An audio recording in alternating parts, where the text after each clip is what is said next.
Bəndədən Allah bunu eləyir tələb. Prividli bir həyat sürmüsən, böylərdən görmüsən, götürmüsən. Niyyətin ancaq etməkdir yaxşılıq, məqsədin ancaq etməkdir yaxşılıq. Çox gözəldir boradgahın təbiəti, suyu havası təsvir edir cənnəti. Valih edir hər kəsi azan səsi, açıqdır qonaqlara pak süfrəsi. Xeyli böyük şəxsiyyətləri vardı, doğma Azərbaycana iftixardı. Bu kənddə hər vaxt qorunub din imam, cümə məçidi köhnə əsirdən nişan.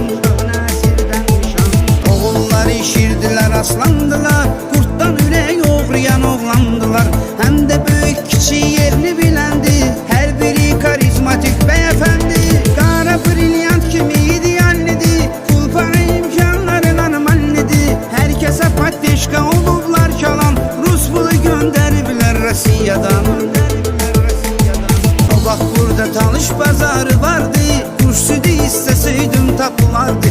Məşhur idi həmən bazar, həmən yer, gəlib Bakıdan eyləyərdilər alver. Taxılçılıq dolandırıb milləti, sənətkarın göz nuru ən zəhməti. Pirləri atsanlı Nəcib Seyidlər, tarixə qanla issalan şəhidlər. Dostları, qardaşları hörmətlidir, sənin kimi mərddir, cəsarətlidir.